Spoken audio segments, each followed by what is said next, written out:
We are David and Jessica Hayes, authors of the Hayes Guidebook. Today, in our trusty Hayesmobile, we're going to be finding out a new exciting destination. We're going to be starting our day at the Salt Flats in Santa Pola before exploring the museum, and then heading into the centre of town to see the delights that the town has to offer, and then onto the coastline of Santa Pola. So come on, let's take you on a journey.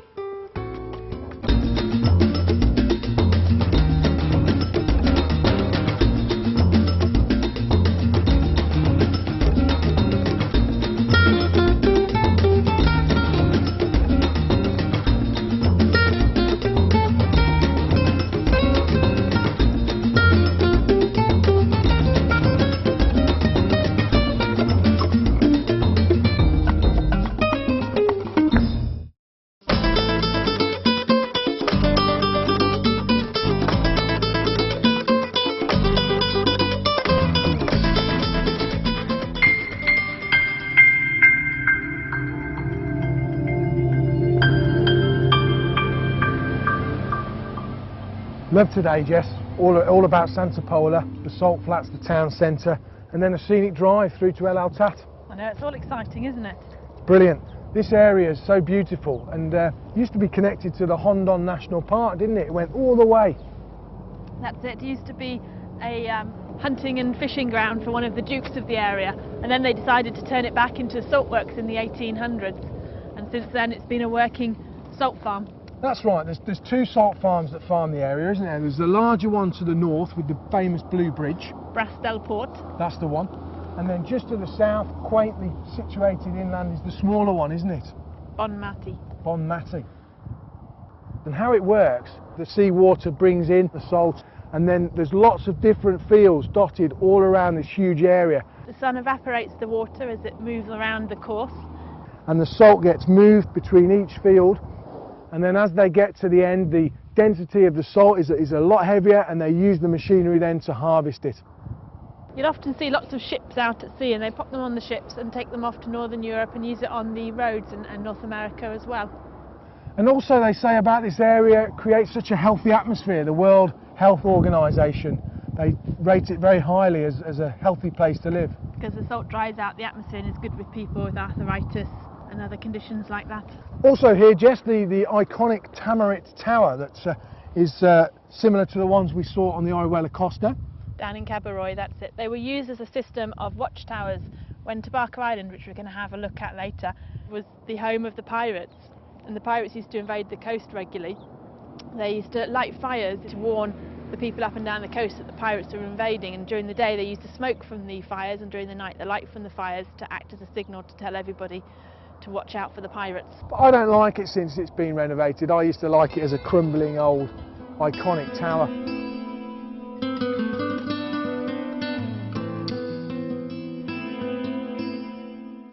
But we can hear the birds singing away, and there's lots of different species, and of course the famous flamingo that we always see when we're driving up and down the coast. And what is it with their colour? They get their pink colour from eating the algae and the brine shrimps in their water, and that's why there's not that many fish here, because they compete with the fish to eat the algae, and in this particular salt reserve there isn't that many fish. And these little gulls, they're a little pest, aren't they? They are. They tend to eat the newly hatched chicks and steal the eggs as well. It takes about 6 weeks for the adults to build a cone-shaped nest, and then they just put one egg on top, and they each sit on it in turn, and they turn it regularly. And when they turn it, if it does fall off, they never retrieve it.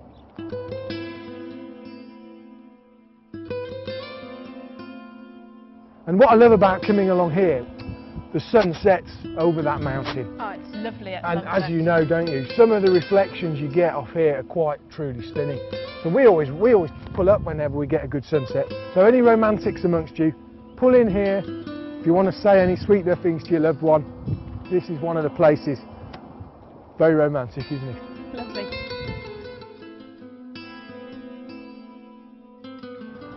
One of these places I've always wanted to visit, Jess. The Salt Museum in Santa Pola, you drive straight past it on the N332. It's just a short drive off it. I'm not a museum lover, but I'm really keen on learning about the area that we've chosen to live in. Well, this museum's brilliant. It's a former salt mill, so inside it's got all the workings of the salt mill, as well as lots of information about salt as an industry and the salt in this area too. You can get a little booklet in English about the salt flats here. Do you know the best thing about it, Jess?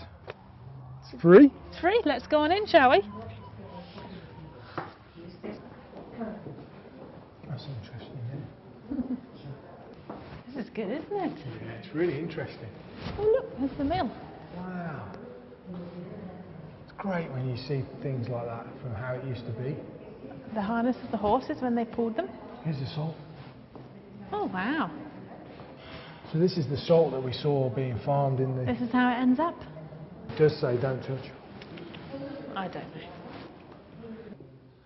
The salt from Santa Pola isn't just used to clear the roads of northern Europe in winter, but it's used in a huge array of products too, such as fire extinguishers, dishwasher salt, solvents, and in other manufacturing processes from paper making, glass production, to electronics and even rocket fuels. Didn't know that they did it down in Almeria. No. Full of Look at the interesting tools. things. Imagine these working on the building sites round by us. They say, you know, if you were to put your hand straight into one of those big salt piles, you'd just shred it because they're so sharp, and you can feel how sharp that is. Are you all right? You could grate cheese in that. Look at the old photos, Jess. Such old photos, but yet you can clearly see that they're still using all of the same methods and machinery today. Amazing, isn't it? Oh. Like you say, all the machinery doesn't look like it's changed No. much. Can't believe it's all free, can you? No.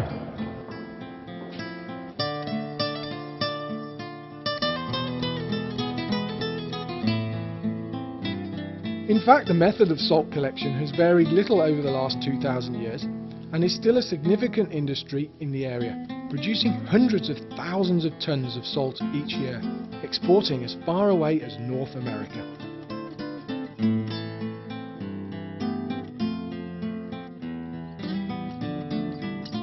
So we leave the museum and take the short drive to the town of Santa Pola itself, with its marina and its array of cafes and restaurants.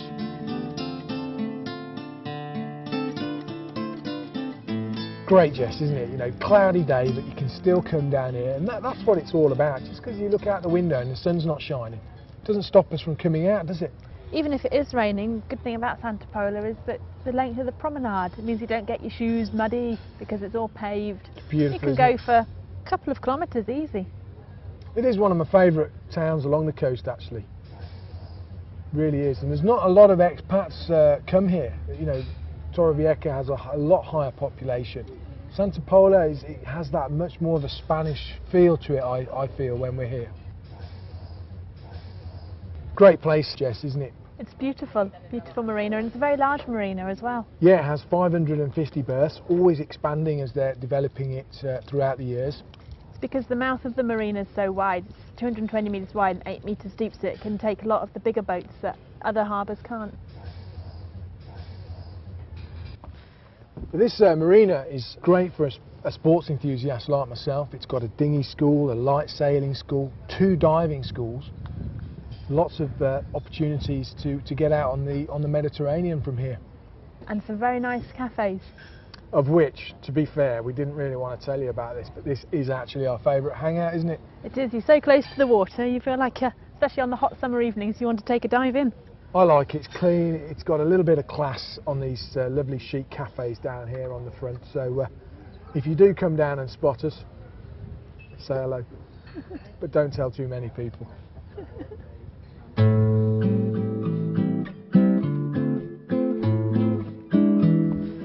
This marina is blue flag since 1996. Remember when we were on the Orwella Costa and the blue flag denotes the cleanliness and all the environmental facilities. standards, isn't it? Yeah, and this one is very proud of That's it. a long time. Yeah, 1996. unbroken every year. And just by looking around, you know, you can see why. Next to the marina is the small town harbour, which is a delightful place to stroll around. So peaceful along here, Jess, isn't it? It's lovely coming down here because you see the whole tradition. You see them repairing the nets, you see the grandfathers waiting for their sons and grandsons to come back in. And then, you know, coming down on a weekday in the afternoons from 5 o'clock, and you've got the fish market open, the live catch coming in of the day, seeing how they're selling them off to all the restaurants and bars. Truly traditional experience. It's the best time to come, isn't it? It is. And we love bringing our family here, don't we? When they come and visit, and you're always Feels looking. like you're finding the real Spain Yeah. here. And Santa Pola Marina harbour is the most important fishing harbour in the whole of the Mediterranean of Spain. It is, I know, and it's truly here to see when you come and experience it for yourself. Catch a lot of the fish here, and then you can just go and have a sample of them at the restaurants or buy them yourself from the market when it opens in the evenings.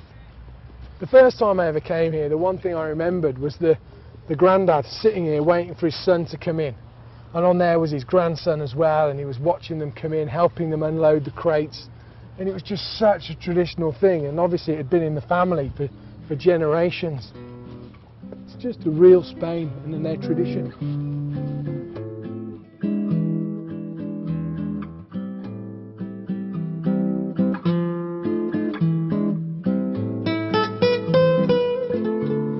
We're at the Aquarium Municipal in Santa Pola, Dave. Do you remember we talked to our neighbour and they said, we walked past it and from the outside it didn't really look a lot, but we're so glad we went in. And that's why we've come today, isn't it? To have a look inside. It's like a lot of places here. Some people don't feel comfortable going in, like the Salt Museum, and this aquarium's no different. It's just getting that confidence to go through the door. And you can think, is it worth the money? And yes, it is. Yes. It's only €2.50 for an adult, or Less for seniors. €1.25 for a senior citizen, and for children under 16. And again, it answers that question. What have you done today?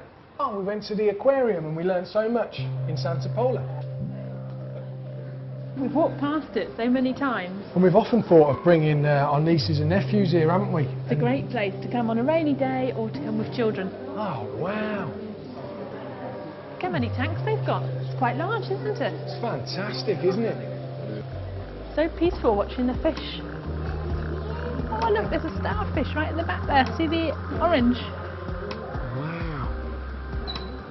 And all the sea anemones. They've got dorado. You often see that on the menu, don't you? Some lobsters.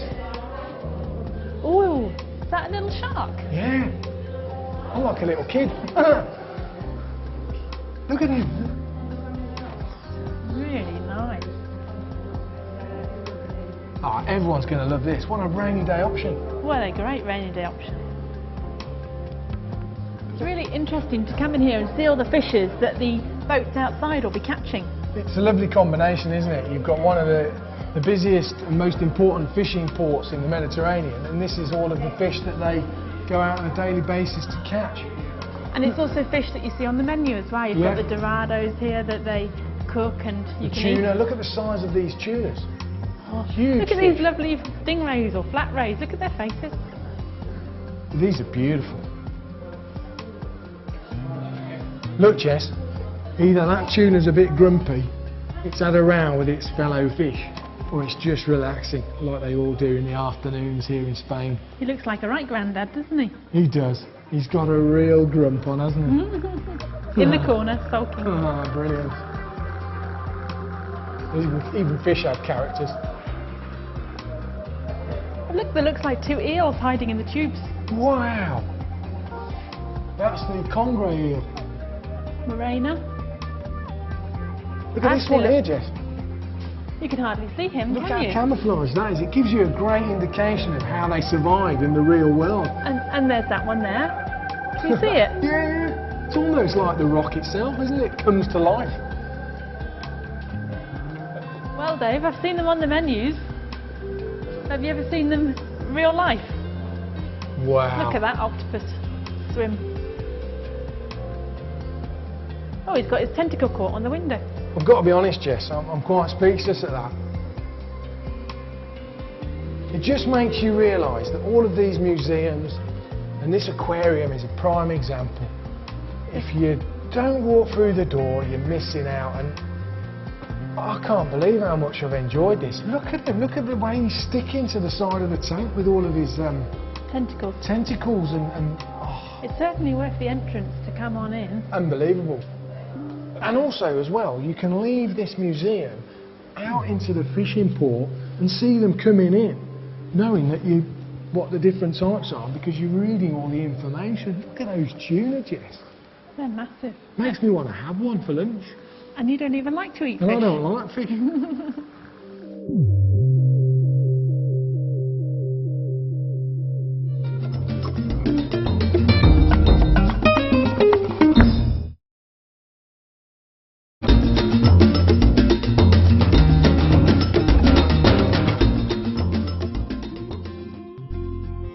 Santa Pola's a great place to get the Tabarca boat, Jess, isn't it? Yes, Costa Blanca, the island where all the pirates inhabited, and that's why they did those watchtowers up and down the coast.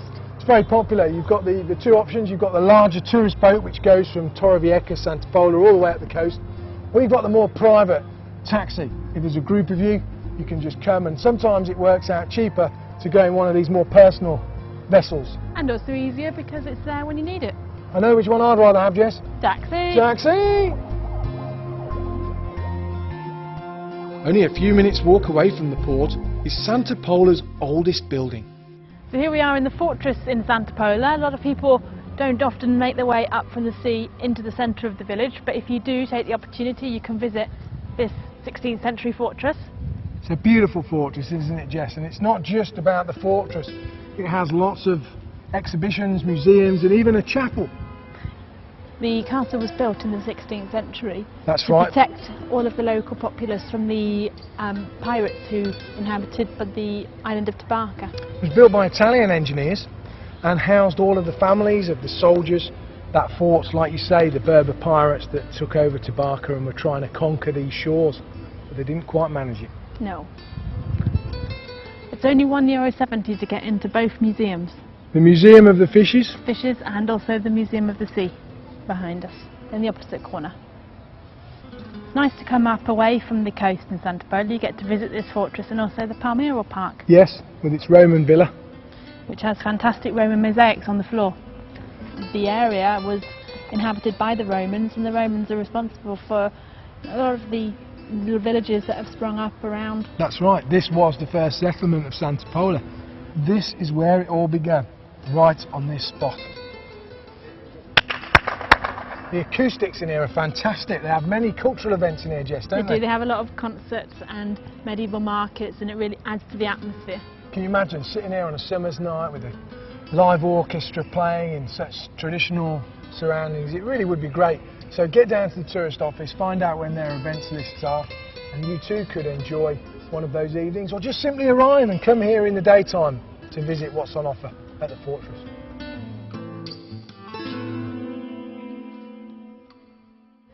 So this is the Parma Park in Santa Pola. Lovely green oasis of a beautiful tranquility of a park in the middle of a town centre, Jess. Yeah, there's quite a few reasons to visit here. You have the 4th century BC Roman villa where you can see all of the remains of the mosaics, the Roman mosaics, Very interesting. and the auditorium as well, which is open when they've got events on, plays and bands and concerts. And again, a lovely park to have those outdoor bands, and a great place for the kids to come in the summer months, the coolness under the shade of the palms. And again, it's a focal point of all towns and villages in Spain. They love a good plaza, they love a park. And if you're missing your grass, Come here and smell it, especially when they cut it. Oh, and in front of us is, Dave, the remains of the 4th century BC Roman villa. It used to have 7 rooms, and you can see them all laid out. They restore it so you can have a look, and the original mosaics are there. fantastic. They've been on the floor for 2,400 years. I bet they don't have the grout problem that our house has. Probably not. Strange in Spain how they kind of patch them up, and it doesn't really give them that authenticity of oldness. I kind of like it because it shows you the individual rooms, and it gives you more of an idea of what went on. It doesn't leave so much to the imagination. It'll be very interesting to see if our little house is still standing like that in 2,400 years' time. My guess is it has sunk. I think we won't be around to see that.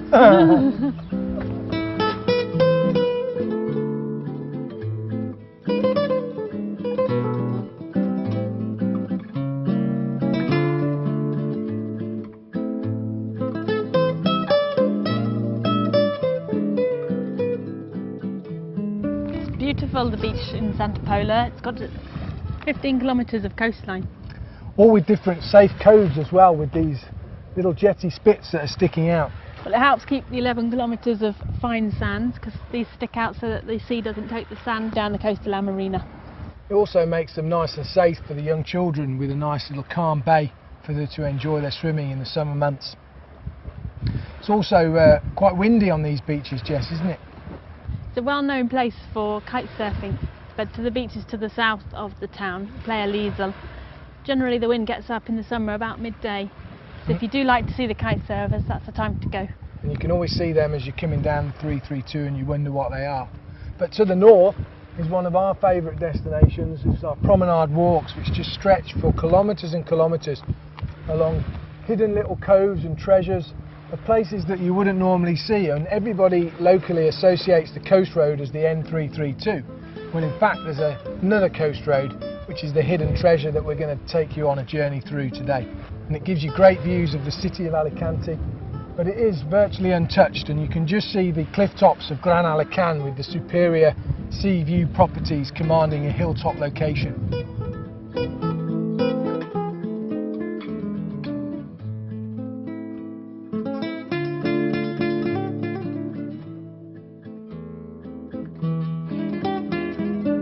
The island of Tabarca is within the city's boundaries of Alicante, yet its nearest town is Santa Pola.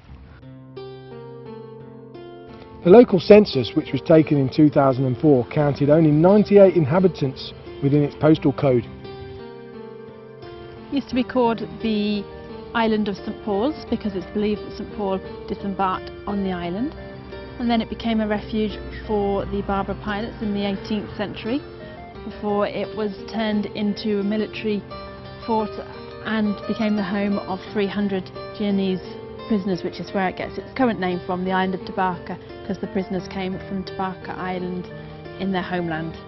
Tabarca today is very much a tourist destination, isn't it, Jess? Yes, and it also became a marine reserve in 1986, and it was the first marine reserve in the whole of Spain.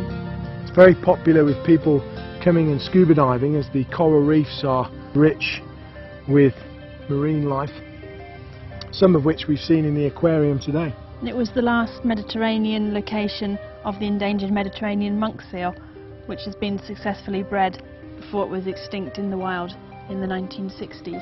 So it's got a lot of environmental factors about it, as well as its new museum. There's been a museum open there within recent years, so you can go in and find out all about the history of the island.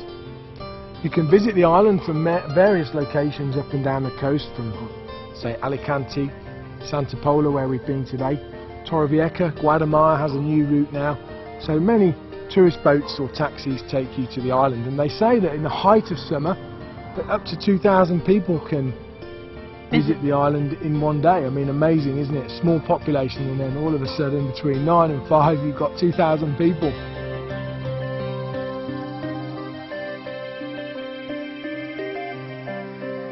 The island of Tabarca is the only inhabited island off the Valencian shoreline, and very different to the island of De Carma that On the Orihuela Costa. conquered on the Orihuela Costa, isn't it, Jess? The one we ran up. The one we still think is debatable on whether it's an island or not. Absolutely fantastic here, Jess. Our favourite spot, isn't it? It is. We've got the watchtower up on the hill, the closest one to Tabarca Island, just behind us. We've got a lovely promenade. And if it's only one thing you do today, we recommend you come on the scenic drive out of Santa Pola north towards Gran Alacant to enjoy what we love enjoying most of all, just sitting amongst this beauty. You can stop and take a walk past all of the houses. We like to call it Millionaires Row. Or just simply sit here and watch the world go by, enjoying your picnic.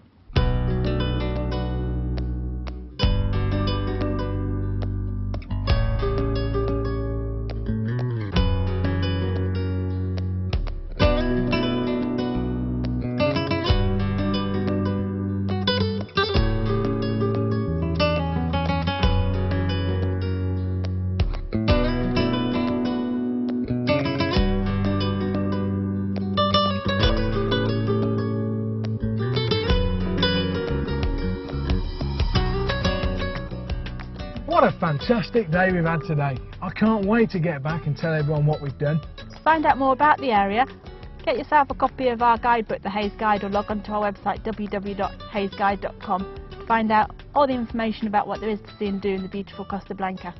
We can't wait to welcome you back next time. Thanks for watching.